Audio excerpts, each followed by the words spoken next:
చేసుకోవాలి మీరు. Please control. Sarath గారు రైట్. కోర్టు ఏమో అనుమానాలకి తావులేదని చెప్తోంది ఈవీఎంలకు సంబంధించి కూడా. కానీ ఇప్పుడు ఈ వాదన మనం వింటుంటే కూడా ఈ రీసెంట్గా ఉన్నటువంటి ఎలక్షన్ రిజల్ట్స్ని బేస్ చేసుకుని వైఎస్ఆర్సీపీ వాదన చూస్తే ఇప్పుడు ఇంత ఫాస్ట్గా వచ్చింది కదా ఉపరాష్ట్రపతి రిజల్ట్ అనేది, ఎందుకు గతంలో ఇలా జరిగింది? డిలే ఎందుకు జరిగింది? 11-12 రోజుల డిలే ఎందుకు చేశారు?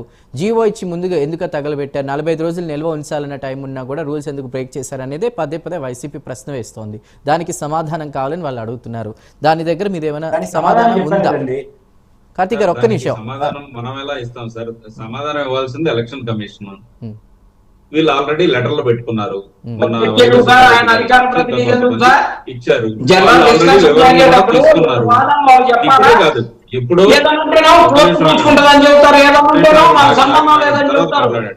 దొంగ సమాధానాలు చెప్పేటప్పుడు అన్ని దాటేసే సమాధానాలే ఉంటాయి. దొంగ సమాధానాలు ఏముందండి? ఇప్పుడు 2014 నుంచి 19లో మీరు చేసింది, మీరేమన్నా ఇట్లానే చేసుకొచ్చారా? చెప్పేది అట్లానే ఉంది. మరి చూపించు, వీవీప్యాట్ ఏమన్నా మీరు కౌంటింగ్ అడిగారా? లేకపోతే 12% ఏమన్నా ఎక్కువ చూపించారా? మేము అడిగాము, ప్రతిసారి అడుగుతున్నాము. అన్ని చక్కగా ఉన్నాయి. ఎవరైనా అడిగే హక్కు ఎవరికైనా ఉంది. కానీ ఇప్పుడు మీరు తర్వాత ఎలక్షన్స్ కమిషన్ దగ్గరికి మీరు వెళ్ళలేదు. అప్పుడు అన్ని సైలెంట్ గా ఉండి, తర్వాత ఎవడో న్యూస్ పేపర్ లో ఆర్టికల్ ఏదో వచ్చిందని చెప్పేసి దాన్ని పట్టుకొని మీ న్యూస్ పేపర్ లో వచ్చిన ఆర్టికల్స్ అన్నింటినీ పక్కన పెట్టేసి ఏదో ఇంగ్లీష్ న్యూస్ పేపర్ లో ఉందని చెప్పేసి దాన్ని కంప్లైంట్ గా తీసుకెళ్లి మళ్ళీ సడన్ గా మార్చేసి గేమ్ అంతా. ఒకటే ప్రశ్న శరత్ గారు, ఒక్క నిమిషం.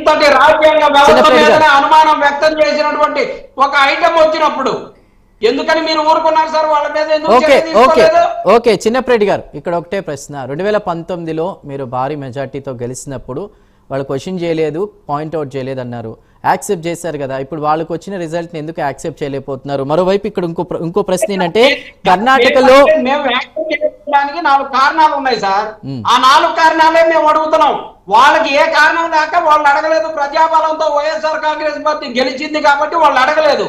ఈ రోజు ప్రజల మద్దతు లేకపోయినా ఈవీఎంల మద్దతుతో గెలిచారు కాబట్టి మాకున్న అనుమానాలని నివృత్తి చేయాలి. ప్రజాబలం లేకుండా ఎవరు గెలవలేదు. అప్పుడు జగన్మోహన్ రెడ్డి మోసపూరితమైన హామీలు, ఒక్క ఛాన్స్ అని చెప్పి తండ్రి ఫోటో ఎదురుగా పెట్టుకొని ప్రతి కాలేజీకి పోయి అడ్డమైన హామీలు ఇచ్చి నమ్మబలికి గెలిచాడు. ఇప్పుడు ప్రతి ఒక్కరికి జ్ఞానం బోధపడి ఇతను వద్దురా బాబు మనకి రాష్ట్రానికి అని చెప్పి తెలుగుదేశం పార్టీని, కుటుంబ ప్రభుత్వాన్ని గెలిపించుకున్నారు ఎక్కడెక్కడల్లో వచ్చి. రైట్ గంగులయ్య గారు ఉన్నారా? జగన్మోహన్ రెడ్డి ఇచ్చిన హామీలో ఏది నెరవేర్చుకున్నాడు చెప్పండి? యువతకి ఇచ్చిన హామీ ఏదైనా నెరవేర్చుకున్నాడా? మటన్ షాపులు పెట్టించాడు, చేపల కొట్లు పెట్టించాడు. ఏమన్నంటే ఆ కోటి మంత్రి ఏమో అసెంబ్లీకి వచ్చేసి మామిడి తాండ్రాలు అప్పడాలు కొట్లు అంటాడు.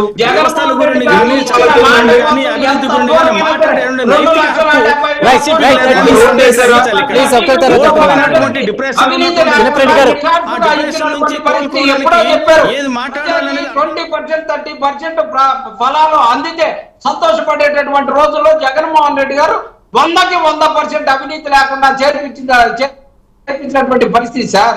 ఎక్కడ అవినీతి జరగలేదు జగన్మోహన్ రెడ్డి గారి పరిపాలనలో. పారదర్శకంగా జరిగింది సార్. పారదర్శకంగా కులం చూడకుండా, మతం చూడకుండా ఇచ్చినటువంటి వాటన్నింటినీ మర్చిపోయి జగన్మోహన్ రెడ్డి గారిని ఎప్పుడూ ప్రజలు వెన్నుపోటు పొడిచే ప్రసక్తే ఉండదు సార్. ప్రజల అభిమానాన్ని తోరుకున్నటువంటి జగన్మోహన్ రెడ్డి గారిని వెన్నుపోటు ఎందుకు పొడుస్తారు సార్? వెన్నుపోటు వీరుడు ఈవీఎంల ద్వారా వెన్నుపోటు పొడిచారు సార్. అది వచ్చింది ప్రజలని వెన్నుపోటు పొడిచారు.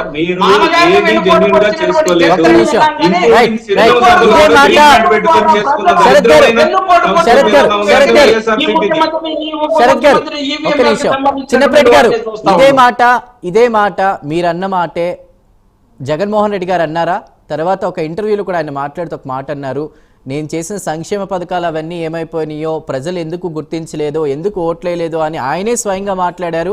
రెండో వైపు రీసెంట్గా మీరు ధర్నాలు అవి కూడా చేశారు. ఓట్లకి సంబంధించి ప్రజలు మా వైపు లేరు అంటూ కూడా కొన్ని రకాల పేర్లు పెట్టుకుని ధర్నాలు అవన్నీ చేసిన పరిస్థితి కూడా ఉంది. రైట్, ఫైనల్గా కర్ణాటకలో ఈవీఎంలకు బదులు బ్యాలెట్ పేపర్లు వాడాలని నిర్ణయం తీసుకున్నారనేది తెలుస్తోంది. మరోవైపు ఏపీలో ఈవీఎంలు వాడాలని నిర్ణయం తీసుకున్నారు. రాష్ట్ర ఈసీలు వేర్వేరుగా తీసుకునే నిర్ణయాలకు కేంద్ర ఎన్నికల కమిషన్ ఆమోదిస్తుందా లేదా అనేది క్వశ్చన్కి ఫైనల్గా అనలిస్ట్ కార్తిక్ గారు మీ సమాధానం ఏంటి? అంటే రాష్ట్రాలు ఎవరైతే ఎన్నికల కమిషన్ ఏ విధంగా ఆలోచన చేస్తుంది అనుకోవచ్చు? నిజానికి రాష్ట్ర ఎన్నికల కమిషన్ కి అధికారాలు కేంద్ర ఎన్నికల సంఘానికి లోబడి ఉంటాయి. రాష్ట్ర ఎన్నికల సంఘం కేంద్రానికి ఇలా ఎన్నికలు నిర్వహిస్తున్నాం, ఈ పద్ధతులు నిర్వహిస్తున్నాం అని చెప్తాయి. కేంద్ర ఎన్నికల సంఘం వాటిలో జోక్యం చేసుకునే అవకాశం ఉంది. ఈ రాజకీయ పార్టీలు కూడా తమకున్న అభ్యంతరాన్ని కేంద్ర ఎన్నికల సంఘానికి ఫిర్యాదు రూపంలో చేసుకోవచ్చు. కేంద్ర ఎన్నికల సంఘం పరిమితులకు లోబడి, పర్మిషన్స్ కు లోబడి రాష్ట్ర ఎన్నికల సంఘం వ్యవహరిస్తుంది. దాంట్లో ఏం భిన్నాభిప్రాయం లేదు. ఇప్పుడు కేంద్ర ఎన్నికల సంఘానికి కాదని ఇక్కడ ఈవీఎంతో పెట్టే పద్ధతి ఉండదు. కేంద్ర ఎన్నికల సంఘానికి కాదని బ్యాలెట్ పద్ధతిలో పెట్టేటువంటి అవకాశం ఉండదు. ఖచ్చితంగా రాజ్యాంగబద్ధ వ్యవస్థలే. ఒకవేళ రాజ్యాంగబద్ధ వ్యవస్థలని మీద ఏమైనా అనుమానాలు ఉంటే కోర్టులు ఉన్నాయి. కోర్టుల మీద కూడా నమ్మకం లేకపోతే మనం చేయగలిగినే లేదు. అయితే అన్ని రకాల విషయాలు చాలా క్లారిటీగా ఉన్నాయండి. మళ్ళా 12.5% సంబంధించి ఒక చిన్న క్లారిటీని ఇస్తే ముగిస్తాను. 12.5% వైసీపీ ఏదైతే చెప్తుందో ఆ రోజు ఈవినింగ్ 6 గంటలకి 12 గంటలకి మధ్య జరిగినటువంటి పోలింగ్ పర్సెంటేజ్ అది చాలా క్లియర్, వెరీ క్లియర్. 12 గంటల వరకు జరిగినటువంటి కౌంటింగ్ ఎంత పర్సెంటేజ్ అని చెప్పడానికి ఎందుకు 12 రోజులు పడుతుంది అన్నదే మా ప్రశ్న. ఆ ప్రశ్నకు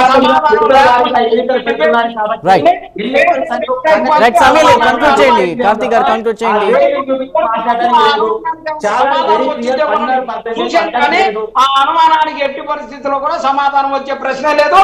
కాబట్టి ఇదిగో కర్ణాటకలో ఎలాగైతే ఈవీఎంలు కాదు బ్యాలెట్ ద్వారా చేస్తారన్నారు, ఆంధ్రప్రదేశ్ లో కూడా అలాంటి కార్తిక్ గారు థ్యాంక్ యూ అండి. సమయం లేదు, క్షమించాలి. కార్తిక్ గారు థ్యాంక్ యూ. అదేవిధంగా శరత్ చౌదరి గారు థ్యాంక్ యూ. చిన్నపరెడ్డి గారు ధన్యవాదాలు. అదేవిధంగా గంగుల